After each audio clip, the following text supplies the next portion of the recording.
This is very much a hands-on workshop. You're going to leave here with things to actually take back to your classroom or to your school. It's not a lot of theory and all that nonsense. So, and I know the theory is important, but this is, hands-on. Just a little bit about me. So I am an instructor at Hartland College. I teach in the early childhood education department. Prior to that, I taught at Pottstown High School, which is a comprehensive high school, and I taught in our business technology, so an administrative assistant, and our early childhood program there. And then I was working in the curriculum office at Coatesville, and now I'm teaching, the college level full time. So that's a little bit about me. First thing you want to do, there's a white piece of copy paper at your seat. Hopefully there's like a little stack of papers. We're going to take that white piece of paper, and I want you to draw a pig on that piece of paper. A pig. A pig. You have about a minute to do that.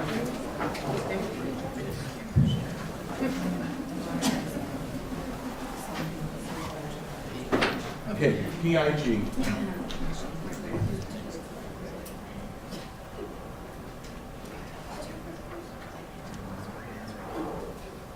Oops.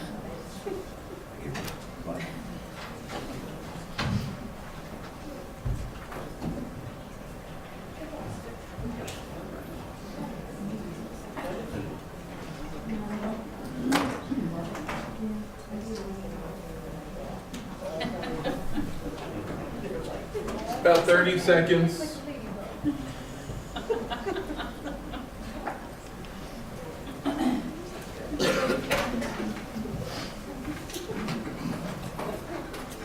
Okay, so this is what I call the PIG personality test, and it has nothing to do with this workshop today, but I wanted to start with something fun because it's 3:15 in the afternoon, and you've been in sessions all day. This is the last one, and I promise you'll leave here a little more energized. So you're going to analyze your PIG. So I'm going to read out what the results of this PIG drawing mean. If your PIG is drawn towards the top of the paper, you are generally perceived as an optimist.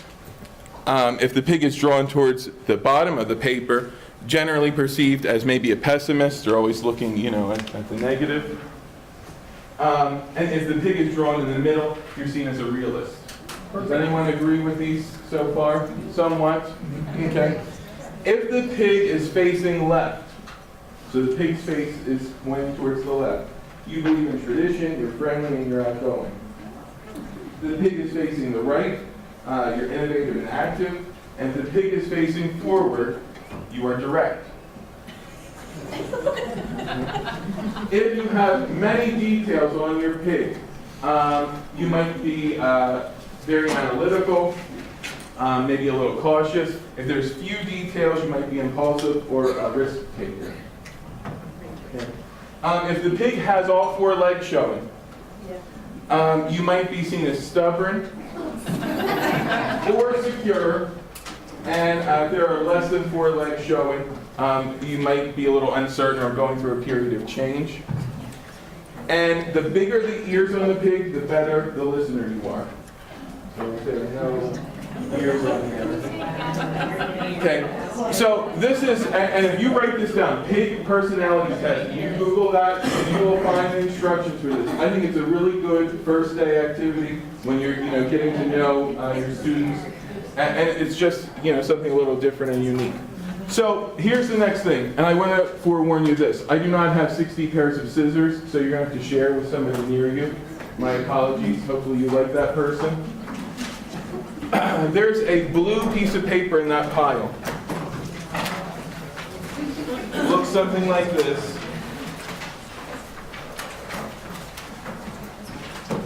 So we are going to make our first 3D graphic organizer. Probably the easiest thing to do is first, this is a type of fold, and we call it a hot dog fold. And you see, I've already printed this solid line going across. You want to fold on that solid line.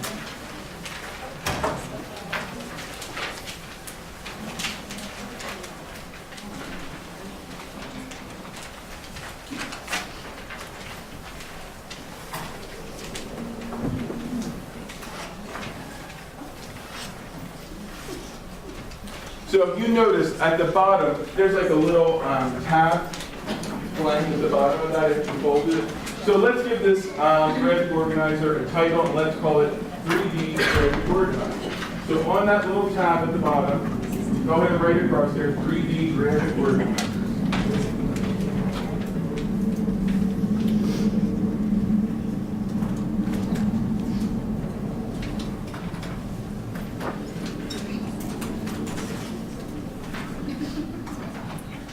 Okay. Now here's the trick. You're going to take a pair of scissors, you're going to cut on the dashed line, but stop. Because this is what your students are going to do. They're going to take it folded like this, cut on that dashed line, and what's going to happen?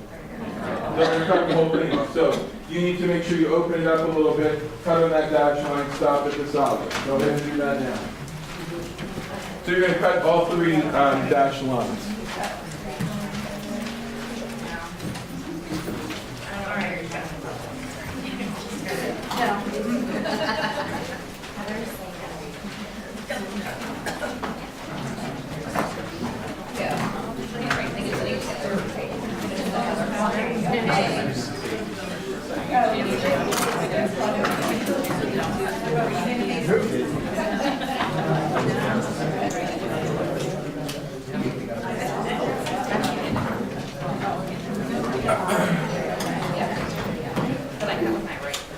So, this is our first graphic organizer, and you're going to say to me, this is nothing more than a piece of paper folded in hand.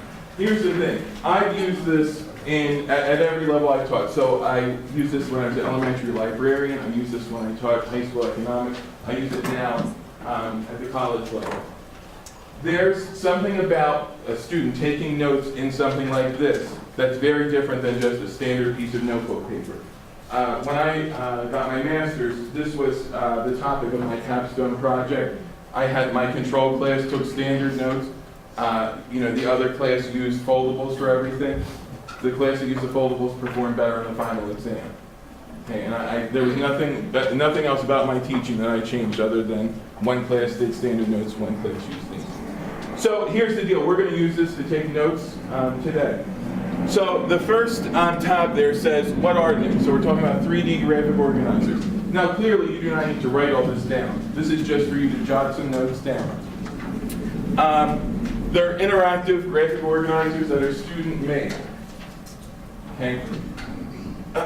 We say they can be used as a self-check, as a study guide. You can use them as an assessment tool. And they help serve as mental models.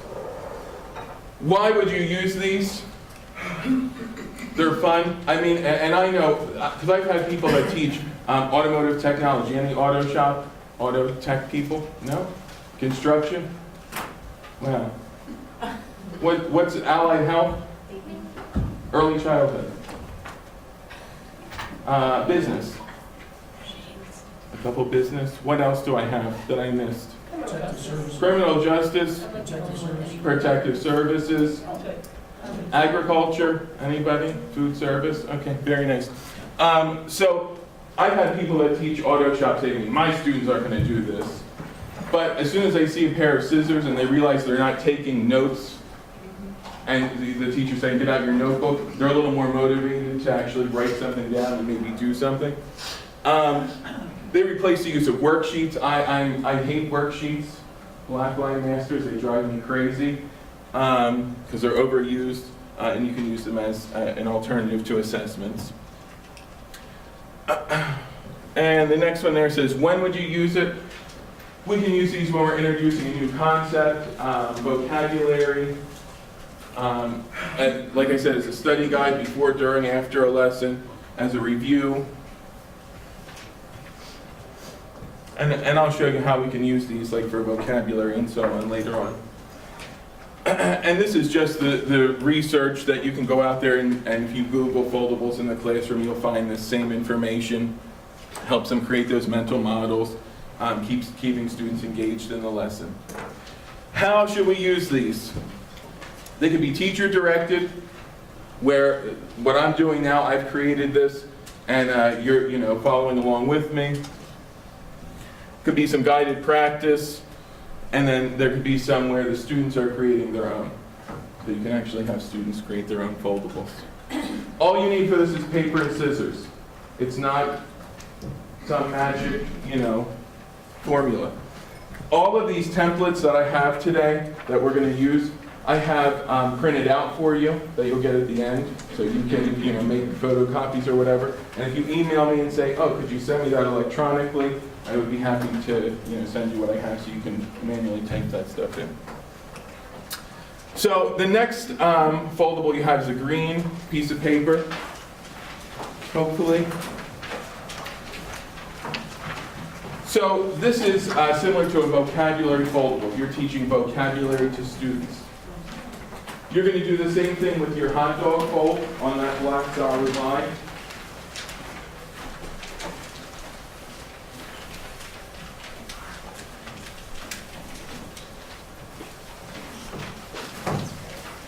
And then again, on those dashed lines, you can make your cuts. If you don't want to cut it, that's fine.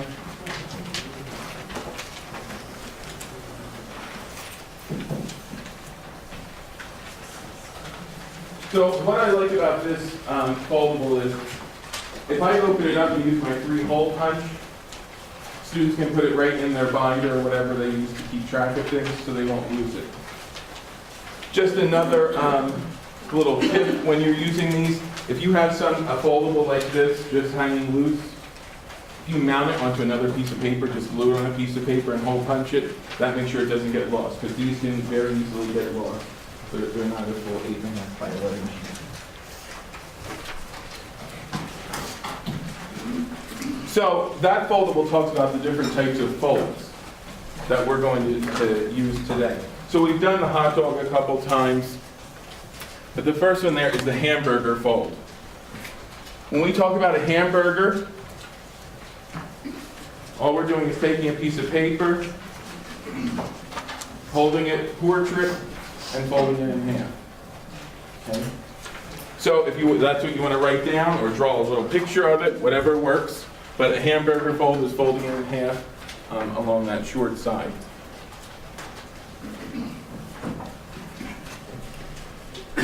Here are some examples of hamburger fold. And we'll actually do one of these together. So let's do this. Get a piece of colored paper. There's a couple piles of colored paper. Get one of those colors, doesn't matter which one.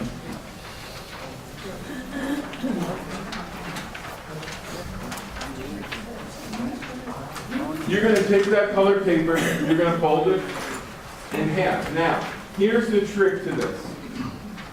You can fold it this way so that you have that little tab at the bottom, or you can fold it directly in half so there is no tab. It's up to you. Because there's some planning involved in this. You can't just walk into class and pick up a piece of paper and start folding. You've got to sit down and actually look at your content to figure this out.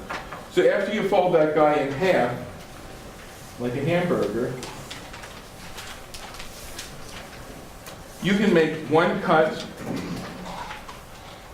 straight up to that crease. So you have two equal sides here. So go ahead and make one cut up to the crease.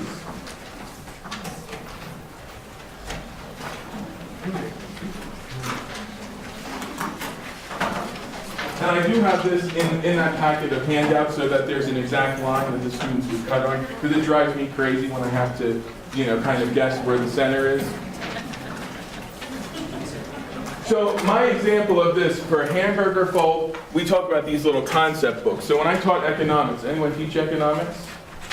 Okay, so when we talk about goods and services, when they would, let me choose as an example. So we would say, we would write goods on this one, services on this one. When they open it up, here's the definition, here's some examples. Okay, I might even have a page where it has different examples of goods and services. They have to cut it out and paste it in here. Okay, so that's just one example of using this hamburger fold to do maybe a compare and contrast, or figuring out two different concepts. So this is what I want you to do now.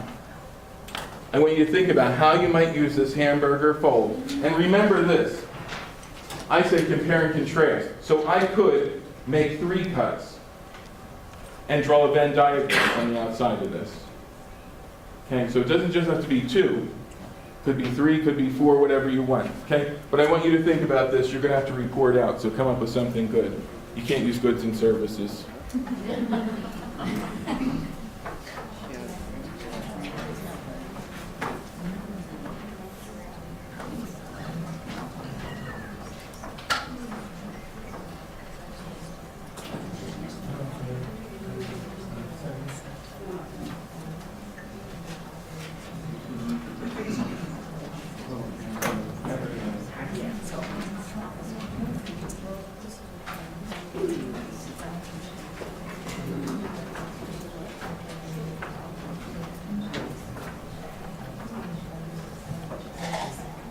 Okay, give me something.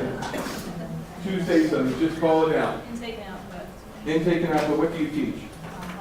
Okay, okay. Added and subtracted color. Okay, graphic design, that's right, good, very nice. So, would you agree so far that this is a little more engaging than just the standard notes you would typically give? And I'm not saying students need to know how to take notes in different forms. But I know, because I've taught career in tech, but our career in tech students are not, they don't want to sit there and take notes and notes and notes. They're more we know they're more hands-on learners, so it's really important to try to meet them there. The same concept with this hamburger fold, and you don't have to do this one, but you know what a matchbook looks like. So when you fold your paper, you leave that little tab there and fold it over. So it's just one of those things that it's just a different fold. If you're getting tired of just saying fold it in half and make it cut down, you can have them turn it into a matchbook like that. Nothing special about it. Next type of fold is a hot dog. So let's do this. Take another piece of paper, doesn't matter which color.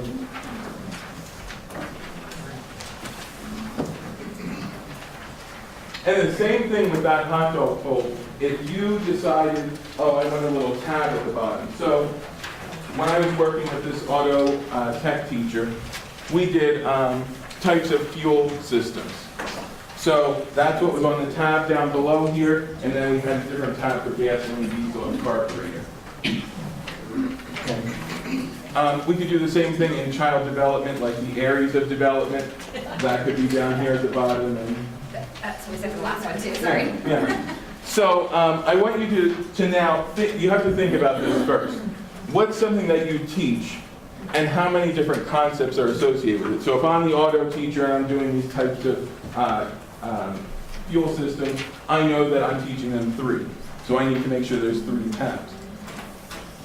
You might decide you're doing 5 different tabs. So you have to think about that first before you make your cuts. But I want you to sit there for a minute, think about something, how you could use this hot dog fold in your content area.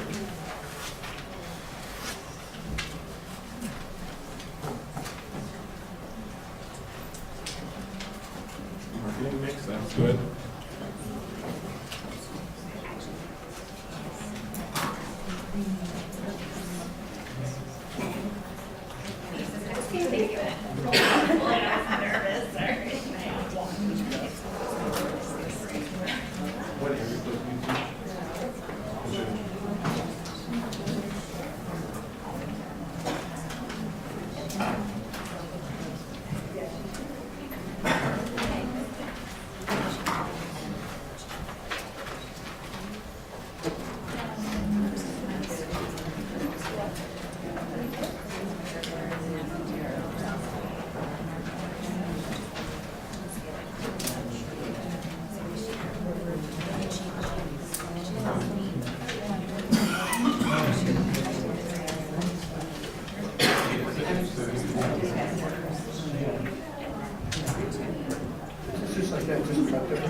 Business teacher. Okay, so that's hot dog fold.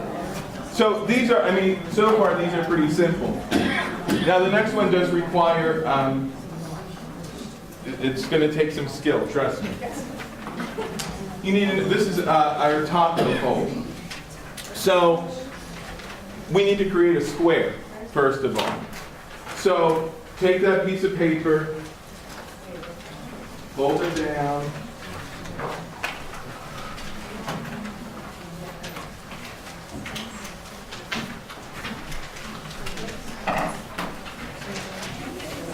Okay. Then you need to cut off this excess. So you're going to cut straight down, cut that excess off, because you want a square.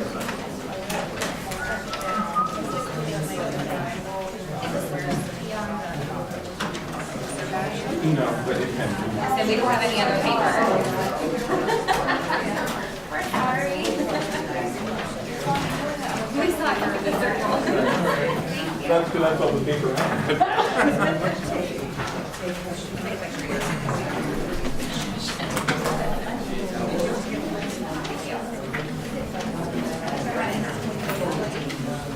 Oh, there we go. Perfect.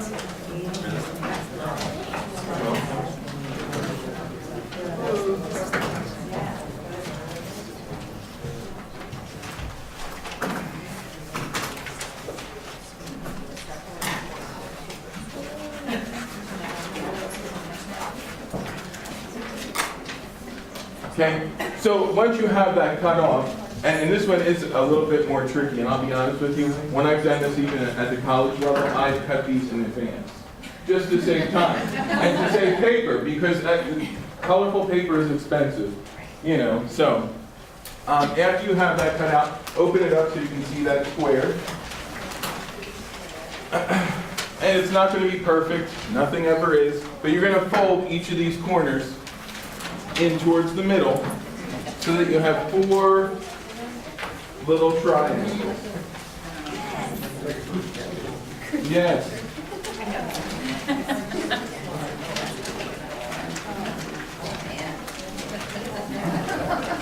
been a while since I've done this.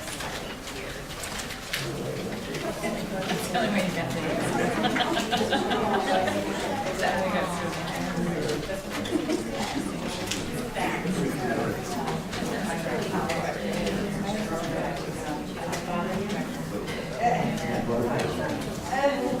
So, with this taco fold, and I've done this a couple different ways. So when I'm teaching child development, we might put physical, social, emotional, moral, so on and so forth around here. And then when we open it up, in the middle here might be my definition of development and maybe a definition of growth. And then on the inside here, where these little triangles are, might be my notes on physical development. Okay? This is one of those things where you have to sit down and plan out. I'm not going to give them 6 paragraphs to write down because it's not going to fit in here, and then they're going to be frustrated. Okay? It helps if you have a document camera. Does anyone have a document camera? Does anyone know what a document camera is? Yeah. I mean, Document scan on your phone, the app. you can use an app on your phone, sure, but I had a standalone machine that just sat on my desk, and when I put something under there, it showed up on the screen. So for things like this, it's much more useful because they can see everything just by looking at the screen. Another thing I've done with this, we talked about types of unemployment, and in this middle here, I might have had a chart, an unemployment chart, and then we had the different types on the inside. Okay. So that's just 2 ideas. Look at this taco fold and figure out how you might use this in your classroom.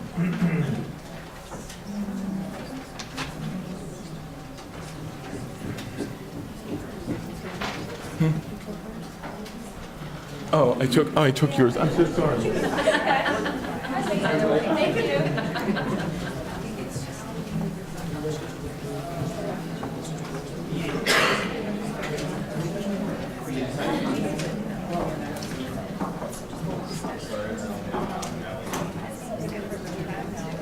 That's all right.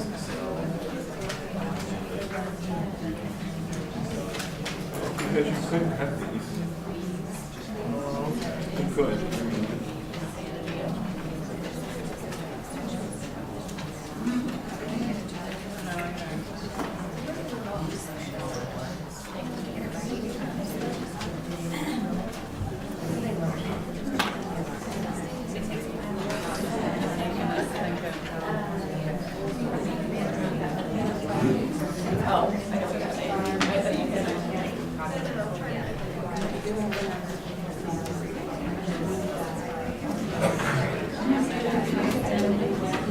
Okay, give me an example, how you would use the taco fold.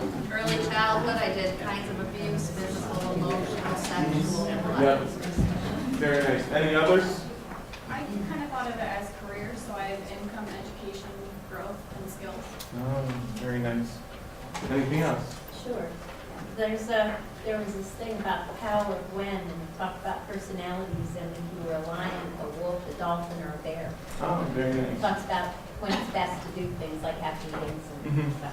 Yeah, and this is one of those foldables that I would definitely probably mount on something. I mean, all of these I have my students mount. We use a notebook, just the standard composition book, but they mount this inside of there, just to keep them organized and that they don't rip and disappear.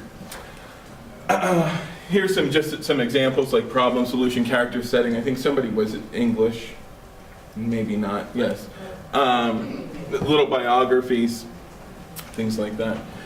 The next one, you need a piece of paper, any color, doesn't matter.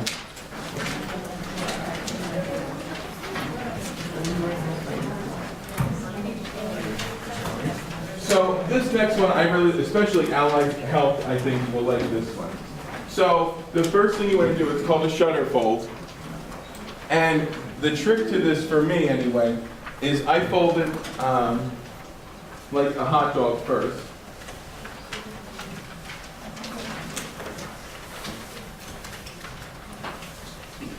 Then I open it up, and then I know where that center, that midpoint is, and I fold in.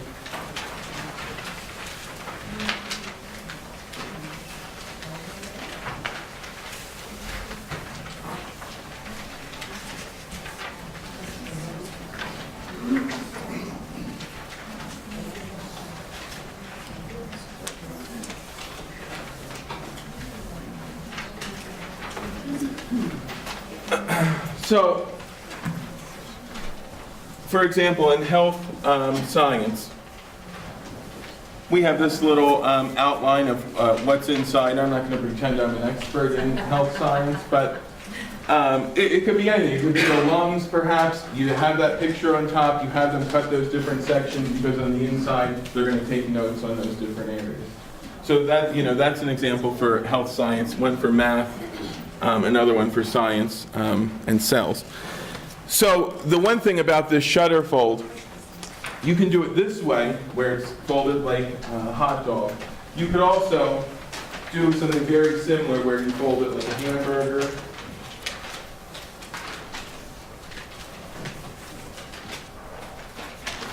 Fold those sides in.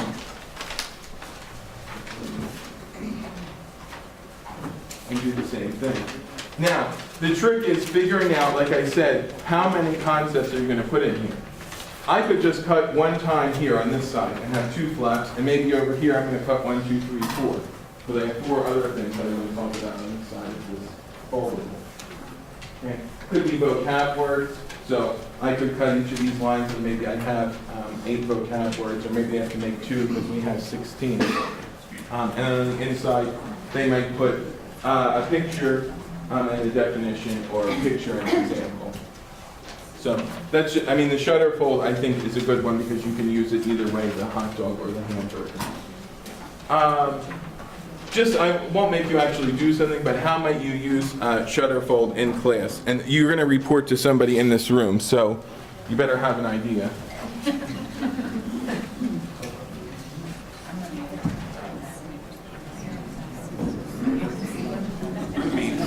Steps in the accounting cycle. How many do we need?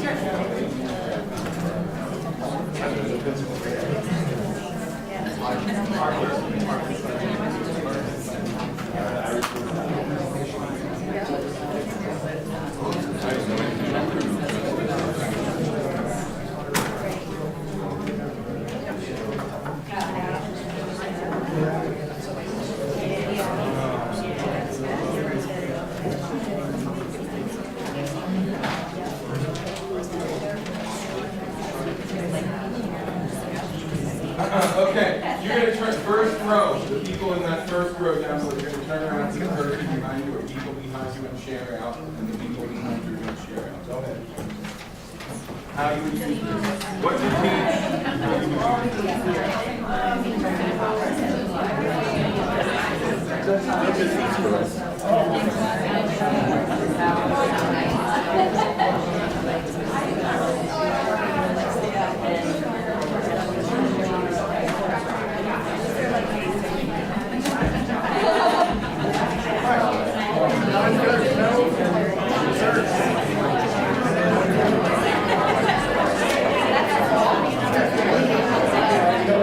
Take the ages and stages of child development. Zachary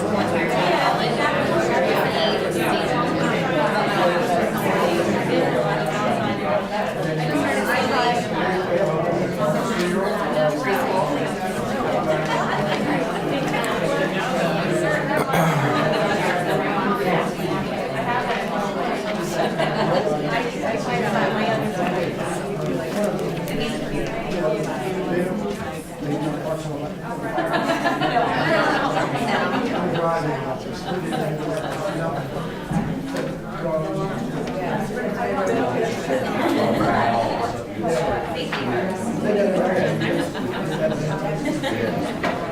I like this because there's different types of parrots. Not dressed. I like this one. Okay, heads up. Next one I wanted to share with you are what we call layered books. Now, I know already that there's probably not enough paper at your seat to do this because it does require, a couple sheets, but I want to at least demonstrate this. So the example here is forms of business organization. This might be for something where you have more information to write than what might have been on the taco folder, whatever. This is 3 different sheets of paper. It works with it. It's 3 different colors. And you see how I kind of have them staggered here. All I do is fold over like so. Make my crease. Put in 2 staples. Then I have these little layered tabs, so I can write whatever the topic is, and they can lift this up, and they can write down, the notes or whatever information they need to put inside of there. The trick is this, because I took 3 pieces of paper, that gives me 6 tabs, but maybe I only needed 5. So it's one of those things where you have to play around with this to figure out, other ways that it might work. But that's the layered book. Like I said, it does take a lot of paper, and it does take practice. This is something that students have a hard time, when you tell them to stagger the papers like that, it's a hard concept for them.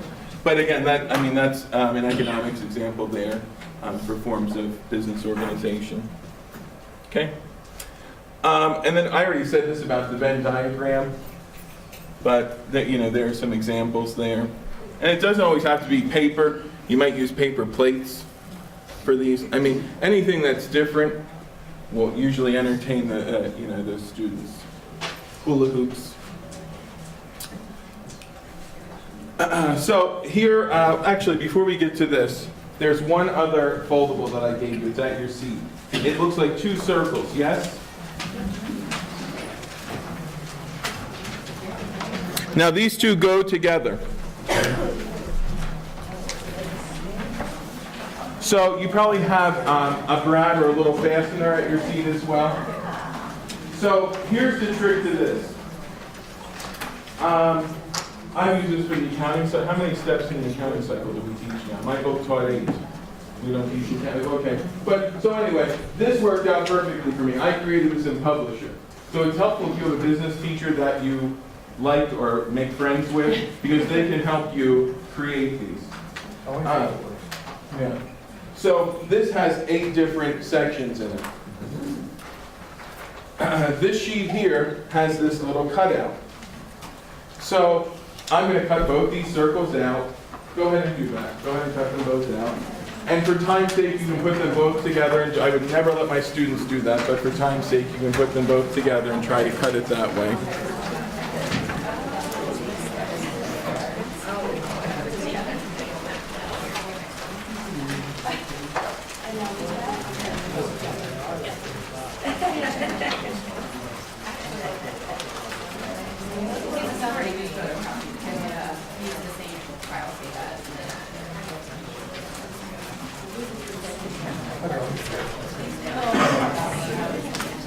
Thank you. Keep my taco.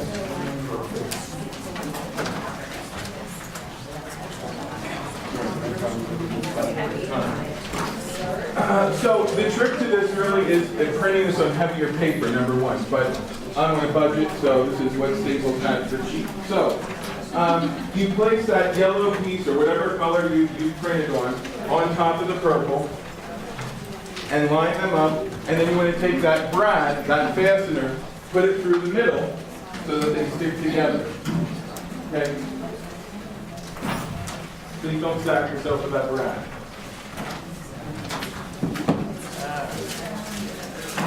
No, I had a student do that. She said, no, I make understand.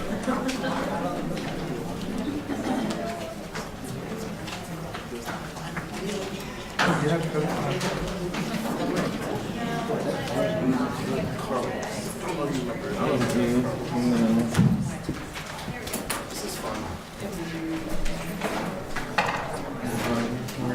Okay, so once it's together, you can see as you spin that yellow piece around, you're seeing those different concepts. Now, the other thing I've done with this to modify it as a study tool, I've added more lines, so instead of 8, or I think there was 16 on this, and made another triangle on this side.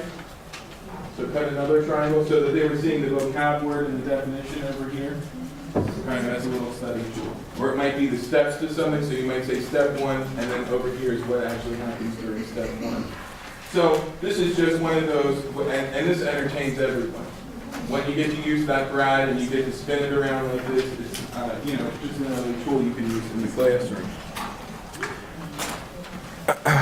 I won't make you think of how you're going to use this one, I promise. I've overdone that. I'm sure you can come up with an idea. Now, most importantly, to make these successful, because this is what I've seen happen. People try one of these, it's a total disaster because they didn't practice it beforehand, and they say, that dentist, he's so stupid, this never will be, I should have never done this, just stick to my regular notes.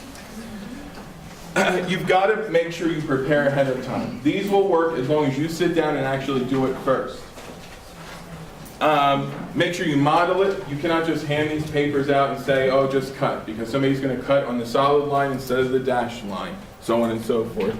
And I say this, be ready for those that have trouble following directions, so make sure you have extra copies. I'm guilty of only making 10 copies, and then somebody always messes up and cuts straight through it or whatever, and then I have to scramble to print another. What questions do you have for me? I told you I'd get you out of here by 4 o'clock. Yeah. How receptive are your college students to these techniques? So now I will say this. So I teach in the early childhood program. So 90% of my students are early childhood, but then I have several human service and business students that take like their ed psych class just as general lectures. And they all buy into it because they're used to sitting there with the standard lecture and pretending to write something down. So they buy into it because it's something different, which is what I found is that the buy-in is because it's not the traditional note-taking. Anything else? No comments, questions? I like it. I like this too. Yeah. I mean, and it's definitely something, it takes time. Like, if you're not willing to change what you're doing now, it's not going to work for you. But if you're looking for something new to try to engage your students, it's definitely worthwhile. Nothing further? Yes? Just one other comment. We have kids that all work with their hands, so, I came in here because when I saw what you were going to do, I thought, my brain's fried, I need to do something with my hands. Yes. Do we have your email address? Yes, so on this, I promise there's enough copies of this.